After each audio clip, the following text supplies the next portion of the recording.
Venezuela একটি দেশ যার মাটির নিচে লুকিয়ে আছে অগণিত প্রাকৃতিক সম্পদ।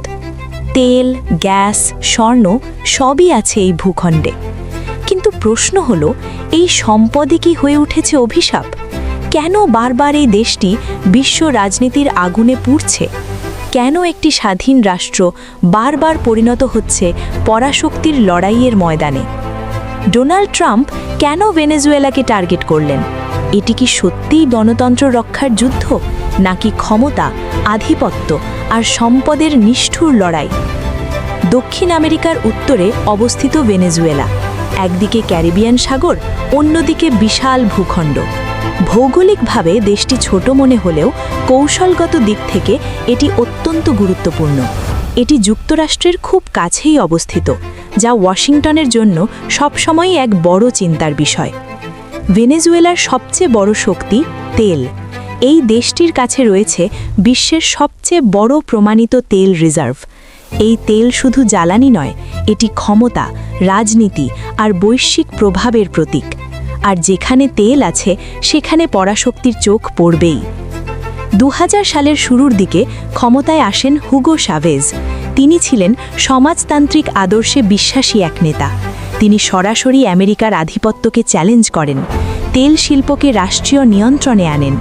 এই সিদ্ধান্ত ভেনেজুয়েলার জনগণের জন্য আশীর্বাদ হলেও ওয়াশিংটনের জন্য তা ছিল একটি সরাসরি হুমকি।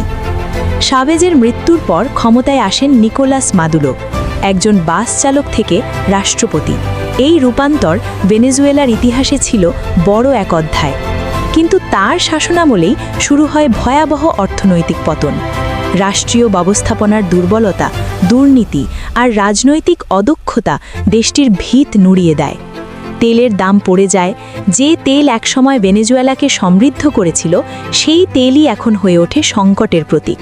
ব্যবস্থাপনায় দুর্নীতি বাড়ে, রাষ্ট্রীয় প্রতিষ্ঠানগুলো অকার্যকর হয়ে পড়ে, আর দেশটি ধীরে ধীরে এক গভীর সংকটের দিকে ধাবিত হয়। ২০১৭ সালে ডোনাল্ড ট্রাম্প ক্ষমতায় আসেন। তিনি ছিলেন আগ্রাসী পররাষ্ট্রনীতির প্রবক্তা। তিনি ভেনেজুয়েলার সরকারকে আখ্যা দেন একটি স্বৈর শাসক হিসেবে। ট্রাম্পের চোখে মাদুরো ছিলেন একজন অবৈধ নেতা, যিনি ক্ষমতায় বসে আছেন জনগণের ইচ্ছার বিরুদ্ধে। ট্রাম্প প্রশাসনের মতে মাদুরোকে সরানো মানেই ভেনেজুয়েলাকে মুক্ত করা। ট্রাম্প প্রশাসনের মূল লক্ষ্য ছিল চারটি: ভেনেজুয়েলার তেল নিয়ন্ত্রণ, কারণ তেল মানেই বৈশ্বিক শক্তি; সমাজতন্ত্র দমন, যাতে ল্যাটিন আমেরিকায় এই আদর্শ আর ছড়িয়ে না পড়ে; চীন ও রাশিয়ার প্রভাব ঠেকানো, কারণ ভেনেজুয়েলা ছিল তাদের নতুন কৌশলগত মিত্র; আর ল্যাটিন আমেরিকায় আমেরিকার আধিপত্য বজায় রাখা। এই চার লক্ষ্য মিলেই ভেনেজুয়েলাকে পরিণত করে একটি আন্তর্জাতিক রাজনৈতিক পরীক্ষাগারে। ভেনেজুয়েলা ছিল এই কৌশলের কেন্দ্রবিন্দু। ভেনেজুয়েলার ওপর আরোপ করা হয় ভয়াবহ অর্থনৈতিক নিষেধাজ্ঞা। তেল রপ্তানি কার্যত বন্ধ হয়ে যায়। দেশের প্রধান আয়ের উৎস এক রাতেই অচল হয়ে পড়ে। ব্যাংকিং ব্যবস্থা ভেঙে পড়ে। আন্তর্জাতিক লেনদেন বন্ধ হয়ে যায়। দেশটির অর্থনীতি শ্বাস নিতে শুরু করে কষ্টে, যেন ধীরে ধীরে দম বন্ধ হয়ে আসছে। খাবার নেই, ওষুধ নেই। হাসপাতালগুলো ফাঁকা। ডাক্তার আছে, কিন্তু ওষুধ নেই। আর রাস্তায় ক্ষুধার্ত মানুষের লাইন। মা, শিশু, বৃদ্ধ সবার চোখে একই হতাশা। লক্ষ লক্ষ মানুষ দেশ ছেড়ে পালাতে বাধ্য হয়, পায়ে হেঁটে, কাঁধে শিশু নিয়ে, ভবিষ্যতের আশায়। এটি হয়ে ওঠে ইতিহাসের অন্যতম বড় মানবিক সংকট। ২০১৯ সালে যুক্তরাষ্ট্র ঘোষণা করে হুয়ান গুয়াইদোই ভেনেজুয়েলার বৈধ অন্তর্বর্তী প্রেসিডেন্ট। একটি দেশের প্রেসিডেন্ট ঘোষণা করা হয় অন্য একটি দেশ থেকে। কিন্তু প্রশ্ন থেকে যায়, এই সিদ্ধান্ত কে নিয়েছে? ভেনেজুয়েলার জনগণ নাকি ওয়াশিংটন?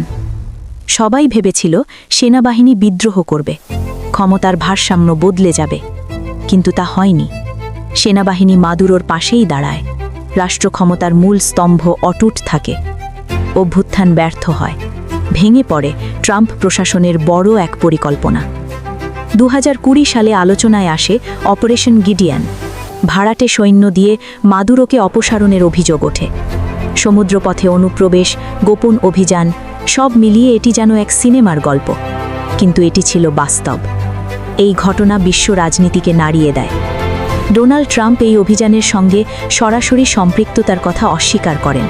তিনি বলেন, আমেরিকা জড়িত নয়, কিন্তু সন্দেহ থেকেই যায়। কারণ ইতিহাস বলে, পরাশক্তির রাজনীতিতে সব কথা প্রকাশ্যে বলা হয় না। রাশিয়া ও চীন প্রকাশ্যে মাদুরোর পাশে দাঁড়ায়। অর্থনৈতিক সহায়তা, কূটনৈতিক সমর্থন সবই আসে তাদের দিক থেকে। ভেনেজুয়েলা হয়ে ওঠে পরাশক্তির সংঘর্ষের কেন্দ্র। সরাসরি যুদ্ধ নয়, কিন্তু সব লক্ষণই ছিল একটি প্রক্সি যুদ্ধের, যেখানে অস্ত্র নয়, ব্যবহৃত হয় অর্থনীতি, রাজনীতি আর চাপ। সংবাদ মাধ্যম, সোশ্যাল মিডিয়া, প্রোপাগান্ডা সবই অস্ত্র হয়ে ওঠে। সত্য হারিয়ে যায় শব্দের ভিড়ে। প্রশ্ন ওঠে, এই নিষেধাজ্ঞা কি আন্তর্জাতিক আইনের মধ্যে পড়ে, নাকি এটি এক আধুনিক অবরোধ? ভেনেজুয়েলা এখনও ক্ষমতায় আছে, কিন্তু দেশটি ক্ষত-বিক্ষত, অর্থনীতি ধ্বংসপ্রায়, একটি জাতি বেঁচে থাকার লড়াইয়ে। এই লড়াইয়ের সবচেয়ে বড় ভুক্তভোগী সাধারণ মানুষ, যাদের কোনো সিদ্ধান্ত ছিল না, কিন্তু মূল্য দিতে হয়েছে সব কিছুর। ভেনেজুয়েলা কি অপরাধী, নাকি শক্তির রাজনীতির শিকার? সত্য জানুন, প্রশ্ন করুন, ইতিহাস মনে রাখুন। বন্ধুরা, অসংখ্য ধন্যবাদ আপনাদের মূল্যবান সময় দিয়ে ভিডিওটি দেখার জন্য। ভিডিওটি ভালো লাগলে অবশ্যই লাইক দিন, আপনার মতামত কমেন্টে জানান এবং নতুন নতুন কন্টেন্ট পেতে আমাদের চ্যানেলটি সাবস্ক্রাইব করতে ভুলবেন না। আবার দেখা হবে পরের ভিডিওতে। ততক্ষণ পর্যন্ত সবাই ভালো থাকবেন।